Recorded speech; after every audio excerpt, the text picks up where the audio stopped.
Latest టెక్నాలజీతో చిన్న injection తో నన్ను పూర్తి ఆరోగ్యవంతురాలను చేశారు. Elite spine and pain management centre, Manikonda, Dilsukh Nagar. Polling ప్రశాంతంగా ముగిసింది. ఇక గెలుపు ఓటములపై అభ్యర్థులు అంచనాలు వేసుకుంటున్నారు. మనతో మాట్లాడడానికి నల్గొండ కాంగ్రెస్ ఎంపీ అభ్యర్థి రఘువీర్ రెడ్డి ఉన్నారు. చెప్పండి, నిన్నంతా కూడా చూడడం జరిగింది, పోలింగ్ సరళిని పరిశీలించడం జరిగింది. పోలింగ్ పర్సెంటేజ్ కూడా గతంలో కంటే పెరిగిందని చెప్పవచ్చు.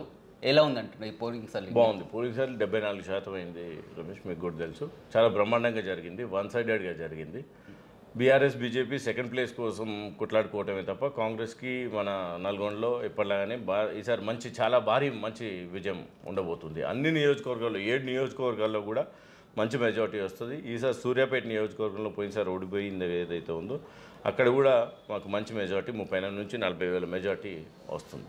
అంటే ఈ పెరిగిన పోల్ పర్సెంటేజ్ ఎవరికి లాభం అనుకుంటారు, ఎవరికి నష్టం అని బేరేజ్ వేసుకుంటారు? పెరిగిన పోల్ పర్సెంటేజ్ తప్పకుండా మేము చూసిన సర్లీలో చూస్తే, ఇప్పుడు నేను సాగర్లో, మిర్యాలగూడలో, హుజూర్నగర్లో ఇవన్నీ పరిశీలించడం తెలుసుకున్నాం కూడా, అన్నీ కూడా కాంగ్రెస్కే అడ్వాంటేజెస్గా ఉన్నాయి. పెరిగిన పోలింగ్ అంటే అసెంబ్లీ నుంచి చూసుకుంటే మనకు తగ్గింది యాక్చువల్గా, కానీ మనం పోయిన పార్లమెంట్ నుంచి చూసుకుంటే 4% పెరిగింది. తప్పకుండా అదంతా కూడా కాంగ్రెస్కే అడ్వాంటేజెస్ ఇది ఉంది నల్గొండ పార్లమెంట్ పరిధి వరకు. మొత్తం 7 నియోజకవర్గాల్లో నిన్న పోలింగ్ సరళిని పరిశీలించినా కానీ ఒకవేళ మెజార్టీ ఏ నియోజకవర్గంలో ఎక్కువగా అనుకుంటున్నారు? ఎలా? నేను నా పర్సనల్గా అయితే హుజూర్నగర్ నియోజకవర్గంలో అనుకుంటున్నాను. పోలింగ్ కూడా అక్కడ ఎక్కువగా పోలింగ్ కూడా ఎక్కువైంది, వారి పనితీరు కూడా చాలా బాగుంది, అక్కడ కార్యకర్తల ఇది కూడా చాలా బాగుంది. తప్పకుండా హుజూర్నగర్ ఫస్ట్లో ఉంటుంది, మిగిలినవి కూడా అక్కడనే స్వల్ప తేడాతోనే మంచి మెజార్టీలు సాధిస్తాయి. దాదాపు మొత్తం ఒక 50 రోజుల పాటు అనుకుంటారు చూడడం జరిగింది. మొత్తం కూడా మండు టెండన్ సైతం లెక్క ఎండలు కూడా చాలా విపరీతంగా ఉదయం, మధ్యాహ్నం, సాయంత్రం తీరా ఎలా ఉంది. తర్వాత పోలింగ్ పర్సెంట్కి వచ్చేసరికి మనం అనుకున్న విధంగా వాతావరణం అనుకూలించడం కూడా ఇది లాభించే విషయం అనుకో. తప్పకుండా వాతావరణం లాస్ట్ 1 వీక్లో అనుకూలించడం అనేది, లేకపోతే మేము 60 నుంచి 70% మించదనుకున్నాం. కానీ పోలింగ్ సరళి పెరిగేదానికి వాతావరణం లాస్ట్లో సహకరించడం, అదే ముఖ్యంగా పోలింగ్ సరళిని పెంచింది అనుకోవచ్చు. అదేవిధంగా మీ సెకండ్ పొజిషన్, మీ ప్రత్యర్థి అయినా కానీ మీరు మొదటి నుంచి కూడా చెప్తున్నారు వన్ సైడ్ అని అంటున్నారు. సెకండ్ పొజిషన్ బీజేపీ అనుకోవచ్చా, బీఆర్ఎస్ అనుకోవచ్చా? దాని మీద నేను అంచనా ఉన్నా కానీ అంచనా వేసి చెప్పదలుచుకోలేదు. అయినా వాళ్ళు ఏదైనా సెకండ్ పొజిషన్ కోసమే కొట్లాట, సరే చెప్పొచ్చులే. కానీ బీఆర్ఎస్ఏ సెకండ్ పొజిషన్లో ఉంటుంది. బీఆర్ఎస్కే కార్యకర్తలు ప్రతి గ్రామంలో కూడా ఉన్న పార్టీ. సరే వాళ్ళు ఈరోజు అధికారం కోల్పోయి ఉండొచ్చు, కానీ బీజేపీకి కార్యకర్తలు లేని ఊర్లు కూడా ఉన్నాయి. కాబట్టి బూత్ ఏజెంట్లు పక్క నుంచి పోయి ఉన్న ఊర్లు కూడా ఉన్నాయి. వాళ్ళు ఏంటంటే, కాకపోతే వాళ్ళకు వచ్చినటువంటి పోయినసారి పార్లమెంట్ ఎన్నికలలో 60,000 వచ్చింది. అక్కడి నుంచి ఎంతో కొంత పెరిగే వరకల్లా వాళ్ళు ఎంతో పెరిగిందని అనిపిస్తుంది కానీ ఆ సౌండ్కి. బట్ బీఆర్ఎస్ గ్రామంలో కార్యకర్తలు ఉన్న పార్టీ కాబట్టి తప్పకుండా బీఆర్ఎస్ సెకండ్ పొజిషన్లో ఉంటుంది. మొత్తం మీద 50 రోజుల పాటు కూడా నిరంతరం ప్రజల్లో ఉండడం జరిగింది. మొత్తం కూడా అంతా కూడా ఆడావిడి మనం పోలింగ్ చూసినాం. ఏమైంది రాత్రి, ఎలా ఉంది? ప్రశాంతంగా నిద్రపోయారా? ఇంకా లేదు, ఈరోజు రాత్రి చూడాలి. ఎందుకంటే సరే ఎంతైనా ఎలక్షన్ ముగిసిన తర్వాత అంతో ఇంతో ఉంటుంది. ఇక వారం రోజులు కార్యకర్తలు మేము కూడా రెస్ట్ తీసుకొని ఇంకొక ప్రజల్లోకి వెళ్ళిపోవాలి. ఎందుకంటే ముందు నుంచి నేను రాజకీయాల్లో ఉన్నా కానీ క్రియాశీలకంగా లేదు, డైరెక్ట్గా లేదు, అంటే ఒక పదవిలో లేదు ఇక నుంచి. కాబట్టి ఇక బాధ్యత కాబట్టి ఈ వారం రోజులు కార్యకర్తలకు మాకు రెస్ట్ ఇచ్చి ఇంకా ప్రజల్లోకి వెళ్ళిపోవాలి. ఇంకా కౌంటింగ్ కూడా 20 రోజుల సమయం ఉంది. 20 రోజుల పాటు అంతా కూడా ఏంటంటే చాలా వరకు నిన్న మొన్నటి వరకు ప్రచారం చేసిన అంతా కూడా కొంచెం బయటికి వెళ్ళడం అలాంటి. కాబట్టి వారం 10 రోజులు రెస్ట్ తీసుకొని ఇంకా ప్రజాక్షేత్రంలోకి వెళ్ళిపోతాం. ఇంకా లెట్సి ఇదే మొదటి రాజకీయ ప్రయాణం. చాలా వరకు అనుకున్నారు పార్లమెంట్ విషయానికి వస్తే ఒక 60%, 65% అనుకున్నారు. పోలింగ్ పర్సెంట్ మాత్రం గణనీయంగా పెరిగింది. లేదు, మేము 70 నుంచి 75% పోలింగ్ సాధించాలి అనే దిశగానే ముందు నుంచి ప్రయత్నం చేసినాం. 80% ఎట్లయినా తీసుకుపోవాలనుకున్నాం. అదొకటి కుదరలేదు, ఎందుకంటే అవుట్ సైడర్స్ చాలామంది ఉన్నారు దీంట్లో. సో ఒక దేవరకొండ నియోజకవర్గంలో చూసుకుంటే 50 నుంచి 60,000 మంది ఉన్నారు. అందుకే దేవరకొండలో మీకు తక్కువైంది అన్నిటికంటే. కాబట్టి ఈ అవుట్ సైడర్సే రాకపోవటం వాళ్ళు నిరాసక్తతగా అనిపించే. కానీ ఊళ్ళల్లో ఉన్నోళ్ళు 90-92% అయిన వాళ్ళు ఊర్లు కూడా ఉన్నాయి. ఊళ్ళో ఇక్కడ ఉన్న వాళ్ళు మాత్రం మ్యాక్సిమం పోలింగ్ జరిగింది. మన దగ్గర నుంచి సిటీ దగ్గర కాబట్టి సిటీకి వెళ్ళిన వాళ్ళు ఉన్నారు కాబట్టి కొంచెం పోలింగ్ ఇచ్చాం. మేము ముందు నుంచి ఈ మాత్రం 70% సాధిస్తాం ఎట్టి పరిస్థితుల్లో అని మేము ఎక్స్పెక్ట్ చేసాం. కాబట్టి అనుకున్నట్టే సాధించాం. కానీ రఘువీర్ రెడ్డి పెద్ద ఎత్తున విపరీతంగా ఖర్చు పెట్టారు. ఒక 100 కోట్ల వరకు కూడా నల్గొండ లోక్సభపై ఖర్చు పెట్టారని కూడా ప్రచారం జరుగుతుంది. ఇంకా అదే చెప్తా ఉంటారు. ఇక ప్రతిపక్షాలు ఓడిపోయే వాళ్ళు ఏదైనా చెప్తారు, గెలిచిన వాళ్ళు ఏదైనా చెప్పొచ్చు. ఇవన్నీ కామన్ కదా. సో కామన్ ఆరోపణలన్నీ ఈ ఆరోపణలకు ఏముంటాయి? మొదటి నుంచి కూడా పదే పదే చెప్తున్నారు నల్గొండ పార్లమెంటు అత్యధిక మెజార్టీ సాధించడం ఖాయమని కూడా మంత్రులు కోమటిరెడ్డి వెంకటరెడ్డి కానీ ఉత్తమ్ కుమార్ రెడ్డి కానీ జానారెడ్డి కానీ పదే పదే చెప్తున్నటువంటి పరిస్థితి. మీరు ఆ అంచనాని రీచ్ అవుతారనుకుంటున్నారు? తప్పకుండా రీచ్ అవుతాం. మేము ముందు నుంచి కూడా అంచనాలు ఎందుకు ఉండేనంటే ఇక్కడ ఉన్నటువంటి నాయకత్వం బలంగా పెద్ద నాయకత్వం నుంచి గ్రామస్థాయి వరకు బలంగా ఉన్న నాయకత్వం. మొన్ననే అసెంబ్లీ ఎన్నికలనే ఇక్కడ 3 లక్షల మెజార్టీ సాధించినాం. ఆ తర్వాత పార్టీ ఇంకా బలపడ్డది, గవర్నమెంట్ వచ్చింది. కాబట్టి ఆ పరిస్థితులన్నీ మాకు అనుకూలిస్తాయి. కాబట్టి మేము ఆ మెజార్టీని, పాత మెజార్టీని నిలబెట్టుకుంటూ కొత్తగా కూడా సాధిస్తామని ధీమా మాకు అందుకే ఉంటుంది. ఇందాక మీరు అన్నట్లు కూడా 7 నియోజకవర్గాల్లో 6 నియోజకవర్గాలు మీ ఎమ్మెల్యేలే ఉన్నారు. సూర్యాపేటలో ఏ విధంగా, సూర్యాపేటలో మీకు అక్కడ చూడడం జరిగింది, మాజీ మంత్రి 10 ఏళ్ళు పనిచేసినటువంటి జగదీష్ రెడ్డి ఉన్నారు, అతను కూడా ప్రెస్టేజ్గా తీసుకున్నారు. అక్కడ మెజార్టీ ఎలా ఉండబోతుందని? అక్కడ కూడా 30 నుంచి 40 వేల మెజార్టీ తప్పకుండా రాబోతుంది. ఎందుకంటే పోయినసారి బీజేపీ అక్కడ సంకినేని వెంకటేశ్వరరావు గారు ఆయన చీల్చిండ్రు. ఇప్పుడు ఆయన క్యాండిడేట్ కాదు కాబట్టి ఆ విధంగా కూడా ఓట్లు పోతాయి. లాస్ట్ టైం ఒటెజానయ్య గారు ఒక 13,000 తీసుకున్నారు. అది కూడా ప్రభుత్వ వ్యతిరేకత ఓటే అటు పోయింది. కాబట్టి ఆ ప్రభుత్వ వ్యతిరేకత ఓటు మాకు వస్తూ ఇప్పుడు ప్రభుత్వం ఏర్పడిన తర్వాత డెఫినెట్గా కొంచెం అనుకూల వాతావరణం ఏర్పడుతుంది పార్టీకి. కాబట్టి ఆ అనుకూలత కూడా కలిసి వచ్చి తప్పకుండా మాకు 30 నుంచి 40 వేల మెజార్టీ సూర్యాపేటలో తప్పకుండా సాధిస్తాం. మనం చూస్తాం కదా, ఇంకేముంది 20 రోజులు. అంటే ఒక సూర్యాపేటలోనే 30 నుంచి 40 వేలు అంటున్నారు. అదేవిధంగా మొత్తం మిగతా మీ నియోజకవర్గాన్ని నల్గొండ అంటున్నారు. దాదాపుగా చూస్తే మొత్తం ఎంత వరకు మెజారిటీ వచ్చింది? ఏదైనా ఇప్పుడు మాట్లాడితే ఏంటంటే అది ఒక ఓవర్ కాన్ఫిడెన్స్ లాగా అట్లా కాన్ఫిడెంట్. తప్పకుండా మన వాళ్ళు అందరూ చెప్పినట్టు ఎమ్మెల్యే ఎలక్షన్స్లో మేము సాధించిన మెజారిటీ అందరినీ ఎమ్మెల్యేలు కలుపుకుంటే ఏదైతుందో దానికంటే ఎంత ఉంది ఎమ్మెల్యేలు అంతా అందరికీ కలుపుకుంటే 290 ఉంది, 2,90,000 చేంజ్ ఉంది. నియర్లీ 3 అనుకోండి. అంతకంటే ఎక్కువ తప్పకుండా వస్తుంది. అదేవిధంగా మరొక నియోజకవర్గానికి విషయానికి వస్తే ఉమ్మడి నల్గొండ జిల్లాలో భువనగిరి పార్లమెంట్ నియోజకవర్గం. భువనగిరి పార్లమెంట్ నియోజకవర్గంలో కాస్త బిగ్ ఫైట్ కొనసాగింది. నల్గొండలో ఉన్నా కానీ భువనగిరిలోకి వచ్చేసరికి కూడా చాలా బిగ్ ఫైట్. భువనగిరిపై మీ అంచనా? భువనగిరిలో తప్పకుండా 50,000 పైచిలకు మెజార్టీతో చామల కిరణ్ సాధిస్తాడు. అక్కడ కూడా జరిగిన ఇదేంటంటే అదే ముందు బీజేపీ లేదు. బీజేపీ లేని దగ్గర, ఏదైనా పార్టీ లేని దగ్గర ఏమైందంటే అది పోటీలోకి అనూహ్యంగా వచ్చే వరకల్లా వాళ్ళు పెద్ద శక్తిగా ఎదిగిపోయినట్టు కనిపిస్తుంది. మీరు అక్కడ కూడా చూసుకుంటే నల్గొండ కంటే ఒక 5,000 6,000 ఎక్కువ మెజార్టీతోనే భువనగిరిలో అసెంబ్లీ నియోజకవర్గాలు అందరూ కూడా గెలిచారు. ఒక్క దాంట్లో కూడా బీజేపీ గెలవలేదు అక్కడ. కానీ బూరి నరసయ్య గారికి కరెక్టే, ఆయన ముందు ఎంపీగా పోటీ చేశారు, మంచి పేరుంది. కాబట్టి అనూహ్యంగా బీజేపీ పోటీలో అసలు అసెంబ్లీ నియోజకవర్గాల్లో లేని దగ్గర పోటీలోకి వచ్చే వరకల్లా వాళ్ళ బలము అనూహ్యంగా పెరిగే వరకల్లా వాళ్ళు గెలిచి ఇది వస్తుంది. కానీ వాళ్ళ గెలుపు తీరాలకు చేరటం అనేది కష్టం. కాబట్టి అక్కడ బీజేపీ 2వ స్థానంలో ఉంటుంది, బీఆర్ఎస్ 3వ స్థానంలో ఉంటుంది. గెలవబోయేది చామల కిరణే, కాంగ్రెస్ పార్టీ అభ్యర్థి. రాష్ట్ర వ్యాప్తంగా ఎలా ఉండబోతుంది? పార్లమెంట్ 17 పార్లమెంటు స్థానాల్లో కూడా కాంగ్రెస్ పార్టీ డెఫినెట్గా మేము 10 నుంచి 14 స్థానాలు గెలుచుకోబోతున్నాం పార్లమెంట్లో. ఎందుకంటే కొన్ని నేరో మార్జిన్స్లో ఉన్నాయి. కాబట్టి 10 నుంచి 14 స్థానాలు తప్పకుండా కాంగ్రెస్ పార్టీ గెలుచుకుంటుంది.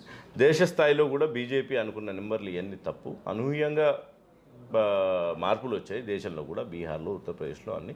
తప్పకుండా ఇండియా కూటమి ఏర్పడే అవకాశాలు మెండుగా ఉన్నాయి. తప్పకుండా ఏర్పడుతుందని మా నమ్మకం. కానీ పదే పదే బీఆర్ఎస్ నేతలు కూడా, కేసీఆర్ కూడా స్వయంగా మొదటి ప్రచారమే మీ పార్లమెంటు పరిధిలో కూడా చేయడం జరిగింది. మొత్తం కూడా కాంగ్రెస్ ఏదైతే 6 గ్యారెంటీల హామీలు ఇచ్చారో దాన్ని మోసపై కూడా అసెంబ్లీలో గెలిపించడం జరిగింది. పార్లమెంట్లో ఆ విధంగా ఉండబోదని, రైతులను కూడా ఈ విధంగా పట్టించుకోవడం లేదని పదే పదే ప్రచారం కూడా. అది అంటే ప్రతిపక్షాలు అన్న తర్వాత వాళ్ళు విమర్శించకపోతే వాళ్ళు ఏమీ ఉండరు. మేము నిజంగా ఏ మంచి పని చేసినా కానీ మొత్తం చేసినా వాళ్ళు ఎవ్వరూ నిజంగా కూడా వాళ్ళు ఏమీ మమ్మల్ని అప్రిషియేట్ చేయరు. కాబట్టి ఆ పరిస్థితులలో కామన్ వాళ్ళు ప్రతిపక్షం అన్న తర్వాత ఏదో విధంగా మా మీద కొట్లాడాల్సిందే. It was a big fight ఉండింది, అయిపోయింది. రిజల్ట్స్ అన్నీ డబ్బాలో ఉన్నాయి. ఇదంతా తినబోతూ రుచులు ఎందుకు? 20 రోజుల్లో కేసీఆర్ గారు కరెక్టా, ప్రజలు మమ్మల్ని నమ్మినరా, వాళ్ళని నమ్మినరా, లేకపోతే బీజేపీ నినాదాన్ని నమ్మినరా అనేది 20 డేస్లో బయటకు వచ్చేస్తుంది. కాబట్టి వారి మీద కమెంట్ చేసి ఇప్పుడు వేస్ట్, ఎందుకంటే no more, elections are over. కానీ చాలా కాన్ఫిడెంట్గా కనపడుతున్నారు. మొత్తం ఈ పోలింగ్ కంటే ముందు గతంలో ఎప్పటి నుంచి కూడా మీరు కాన్ఫిడెంట్గా ఉన్నా కానీ ఇప్పుడు మరి ఎక్కువ. నల్గొండ స్థానం అనేది మీరు చూస్తే పోయినసారి 6 గెలిచినా కానీ సరే, 6 అసెంబ్లీ ఎన్నికలలో జరిగిన చాలా పరిణామాలు ఉన్నాయి ఓడిపోవడానికి. కానీ నల్గొండ స్థానం, పార్లమెంట్ స్థానం పోయినసారి మేమే గెలుచుకున్నాం. పైగా ఇప్పుడు ఇంత పరిస్థితుల్లో అసెంబ్లీ ఎన్నికల్లో గెలిచిన తర్వాత ఇంకా పార్లమెంట్ స్థానం మీద, అందుకే మాకు ఆ కాన్ఫిడెన్స్, ధీమా, ఇందాక నేను చెప్పినట్టు కార్యకర్తలు, నాయకులు, మాకున్న బలం. కాబట్టి ఇట్ వాజ్ గుడ్. నల్లేరు మీద నడికే మాకు చాలా స్మూత్గా అయిపోయింది. అదే అందుకనే చూస్తాం రాష్ట్రంలో కూడా ప్రియాంక గాంధీ కావచ్చు, రాహుల్ గాంధీ కావచ్చు, సీఎం రేవంత్ రెడ్డి అన్ని నియోజకవర్గాల్లో పర్యటించినా కానీ నల్గొండలో ఎక్కడెక్కడో సభలు కానీ మీటింగ్లు కానీ ఆర్భాటాలు కానీ కనపడినటువంటి పరిస్థితి. అవును, మేము కూడా మీటింగ్ పెట్టుకుందాం అనుకున్నాము, కానీ సమయాభావం, వాళ్ళకు సమయం లేదు కాబట్టి మిగిలిన నియోజకవర్గాల్లో ఉంది కాబట్టి ఇక్కడ ఉన్న పరిస్థితుల్లో దృష్ట్యా లేకుండా మనం ఇక్కడ నాయకులు మేము నెట్టుకు రాగలమని కాబట్టి మిగిలిన నియోజకవర్గాలకు సమయం కేటాయించడానికి మేము కూడా సర్దుకున్నాం. కానీ దాదాపు మీరు ఎన్నో సంవత్సరాల కల, ఎందుకంటే ప్రజలకు మీరు అందుబాటులోనే ఉంటున్నారు, కాంగ్రెస్ పార్టీకి పనిచేసుకుంటూ వీర విధేయుడిగా కొనసాగుతూనే ఉన్నారు. ఎన్ని సంవత్సరాల నుంచి మొదలు మీ రాజకీయ ప్రస్థానం? నేను క్రియాశీలకంగా 2004 నుంచి నాగార్జున సార్ నియోజకవర్గంలో ఈ రకమైన ఎలక్షన్స్కి పనిచేయటం కానీ ఇదంతా. కానీ నేను టికెట్ ఎక్స్పెక్టేషన్ 2014లో చేద్దాం అనుకున్నాను, 18లో చేద్దాం అనుకున్నాను. ఎంపీ ఎలక్షన్స్ నానొద్దన్నారు, అది వేరే విషయం. సో కాబట్టి 10 ఏళ్ళ నుంచి అనుకునేది ఇప్పుడు అయిపోయి ప్రజల్లోకి వస్తున్నాం.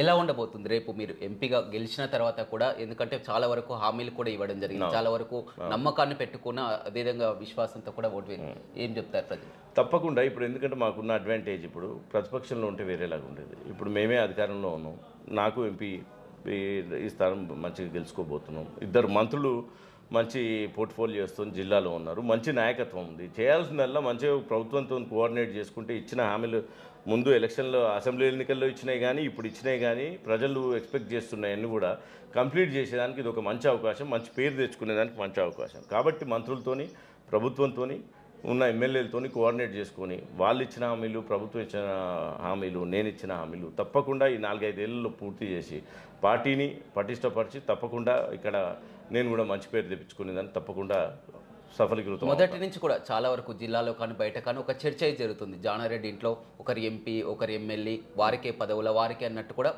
కొంతమంది కూడా. దాన్ని మీరేమంటారు? నేను లాస్ట్ టైం మీ ఇంటర్వ్యూలో కూడా చెప్పిన రమేష్, లాస్ట్ టైం కుటుంబ పాలన మీద కూడా మీరు అడిగినప్పుడు చూడండి, ప్రజల్లోకి వచ్చి ఇది ఫస్ట్ నాకు రాజ్యాంగం ఇచ్చిన హక్కు, నాకే కాదు ఎవరికైనా ఇచ్చిన హక్కు. ఇంకోరి కాదా అనొచ్చు, ఎవరికైనా చేయొచ్చు, ఎవరు ఇది చేసినా చేయొచ్చు.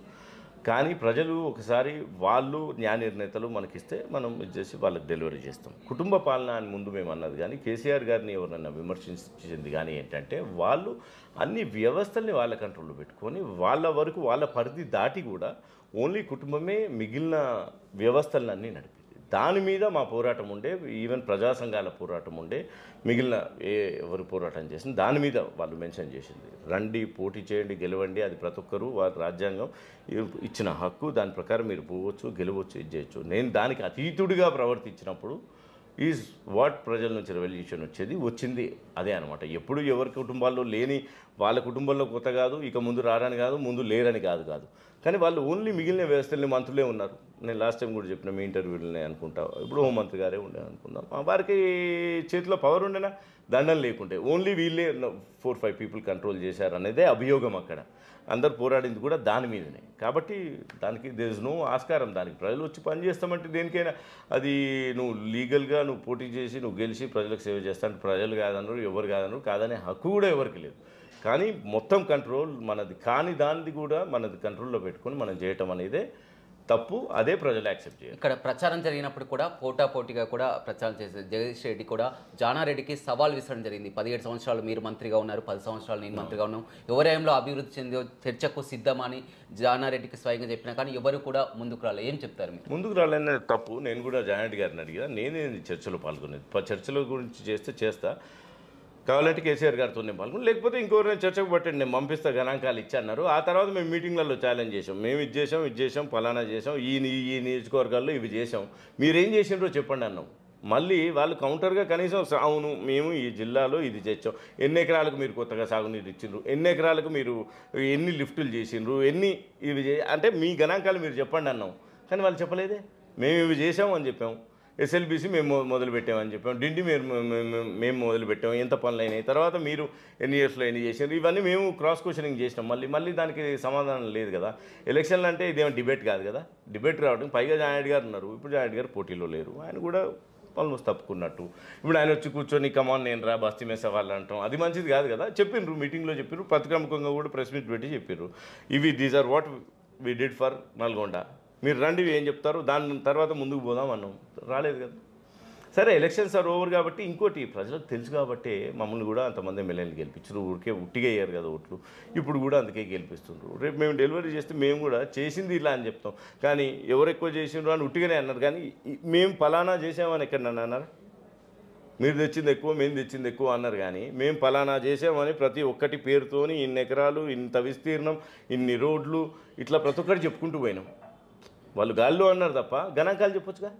మీకు గుర్తుంటే పోయినసారి బై ఎలక్షన్లలో నాగార్జున సాగర్ అభివృద్ధి గురించి కూడా ఛాలెంజ్ చేస్తే జానారెడ్డి గారు నామినేషన్ తర్వాత మీటింగ్లో గణాంకాలతో చెప్పారు. ఏది అందరు ఎక్కువగా చెప్పుకునే సిద్దిపేట, సిరిసిల్ల, లేకపోతే గజ్వేల్, వాటిని కూడా కంపేర్ చేస్తూ ప్రతి ఒక్కటి గణాంకాలతో ఎక్స్ప్లెయిన్ చేశారు. దాన్ని కూడా డిబేట్ రాలేదు. ఊరికే డిబేట్ అని ఊరికే ఇట్లా అనేయటం వేరు, కానీ రియల్ నెంబర్స్కి వచ్చినప్పుడు తెలుస్తుంది. We are confident on that. అదేవిధంగా మీకు పక్క రాష్ట్రాలతో కూడా సంబంధాలు ఉన్నటువంటి ఏపీ సిచ్యువేషన్ కూడా మీరు అబ్జర్వ్ చేస్తుంటారు. ఎలా ఉండబోతుంది అనుకున్నారు ఏపీలో? అంటే దాని మీద మనం స్పందించకపోవడం మంచిది, కానీ అక్కడ కొంచెం గొడవలు జరిగినాయి. అవన్నీ కాకపోతే మంచిగా ఉండేది. ఓకే, ఇరు పార్టీలకు all the best. Let's see ఎవరు గెలుస్తారో. 20 రోజులు ఉంది, వి విల్ సీ. ఎందుకంటే పక్క పార్టీలు అక్కడ, కానీ కాంగ్రెస్లో పుంజుకోబోతుంది. కాంగ్రెస్ ముందు లేదు కదా. షర్మిల గారు గెలవబోతున్నారు. మేము ఒక 2 స్థానాల్లో మా ఎమ్మెల్యేలు కూడా గెలవబోతున్నారు. Restart in Andhra for Congress అనేది అవ్వబోతుంది, అది మాత్రం షూర్. కానీ తెలంగాణలో కూడా ఒక చర్చ జరుగుతుంది పదే ఈ ఎన్నికల ఫలితాల తర్వాత కూడా ఏదో జరగబోతుంది. బీజేపీ ఎక్కువ స్థానాలు ఇట్లా వచ్చినట్లయితే కాంగ్రెస్ ప్రభుత్వం మనుగడ కూడా కష్టమే అని కూడా ఒక కాంగ్రెస్ ప్రభుత్వం ఇప్పుడే కాదు, వచ్చే ఎన్నికలు కూడా తప్పకుండా గెలుస్తుంది. మేము ఇచ్చిన ప్రతి హామీని నెరవేరుస్తాం. 15 ఆగస్టు లోపల, ఈవెన్ మేము 15 ఆగస్టు లోపల మేము రుణమాఫీ కూడా చేయబోతున్నాం. ఈ ప్రభుత్వం ప్రజల కోసం పనిచేస్తుంది, మళ్ళీ కూడా గెలవబోతుంది. కూల్చడం అంత ఈజీ కాదు. ముందంటే కొంచెం ఆదమర్చి ఉన్నప్పుడు, ముందు ఇట్లాంటివి జరిగినప్పుడు చేసేయగలిగినారు. బీజేపీ ప్రభుత్వం కూడా మీద ఉండబోదనేది నా ప్రగాఢ నమ్మకం. ముందు రోజులో అలా ఉండటం కష్టం. కాంగ్రెస్ ఈ 5 సంవత్సరాలు మంచిగా పరిపాలిస్తుంది. మళ్ళీ కూడా వచ్చే ఎలక్షన్లలో మేము గెలిచేదానికే పనిచేస్తాం. దా దిశగా వెళ్తాం, గెలుస్తాం. అదేవిధంగా పదే కాంగ్రెస్ మంత్రులు కానీ మీరు కానీ ప్రచారంలో కానీ బీఆర్ఎస్ ఈ పార్లమెంట్ ఎన్నికల తర్వాత ఖతం అయిపోతుంది, నిజంగా ఆ పరిస్థితి ఉంటుందా? ఇలా సరే, రాజకీయాల్లో ఈ డైలాగ్ షేరింగ్ ఈజ్ కామన్. సరే, అందరు ట్రై కూడా చేస్తారు. సరే, కాంగ్రెస్ని ఖతం చేయడానికి కూడా బీఆర్ఎస్ చాలా ప్రయత్నం చేసింది, మేము వచ్చాం. సరే, మేము కూడా రాజకీయంగా అంతే కదా, ప్రత్యర్థుల్ని ప్రజలు మమ్మల్ని ఆదరించాలి, వాళ్ళని ఆదరించొద్దు అనేది ప్రయత్నం మేము చేయడం కదా. గితం వర్డ్స్ వాడినప్పుడు కొంచెం గంభీరంగా అనిపిస్తుంది కావచ్చు, కానీ అంతే కదా. ఎవరినైనా వాళ్ళని ఉద్దేశి ప్రజల్లో మా మీద ఫేవరిజం పెంచుకోవాలని చూస్తాం. ఖతం చేస్తామంటే దాని అర్థం అదే. కాంగ్రెస్ని అభిమానించే వాళ్ళ సంఖ్య, ఆదరించే వాళ్ళ సంఖ్య పెంచుకోవాలని చూస్తాం. తప్పకుండా ప్రజలలో ఇప్పుడు మాకు వచ్చిన ఓట్ల కంటే మొన్నము 36-38% వచ్చినట్టు. అందుకని 48, 58, 68 పోయినాం అనుకో, అంటే వాళ్ళు ఖతమైనట్టే కదా. సో కాబట్టి మేము ఆ ఇదిలోనే ఉంటాం. కాబట్టి ఖతం అంటే అర్థం అది. ఖతం చేస్తామంటే చంపుతామా, పడేస్తామా. కాబట్టి వాళ్ళు ఉంటారు, కానీ ప్రజలలో ఆ పార్టీ పొద్దు అనేది మా ఖచ్చితంగా స్టేట్లో అయితే అత్యధిక మెజార్టీతో గెలవబోతున్నారు రఘువీర్. Hopefully. Right, all the best. మొత్తం మీద చూడొచ్చు, ఆ ప్రజలంతా కూడా ఎంతో విశ్వసించి కూడా పెరిగినటువంటి పోల్ పర్సెంటేజ్ కూడా తమకు లాభించే అవకాశమేనని ఖచ్చితంగా ఓటు వేసిన ప్రజలందరూ కూడా కృతజ్ఞతలు చెప్తున్నారు. అదేవిధంగా తెలంగాణలో కాంగ్రెస్ పార్టీ కూడా అత్యధిక స్థానాలు కైవసం చేసుకోబోతుందని కూడా రఘువీర్ చెప్తున్నారు. Vote studio. మరిన్ని వీడియోస్ కోసం ఛానల్ ని సబ్స్క్రైబ్ చేయండి. లేటెస్ట్ అప్డేట్స్ కోసం వాట్సాప్ ఛానల్ ని ఫాలో చేయండి. అండ్ లింక్ డిస్క్రిప్షన్ లో ఉంది.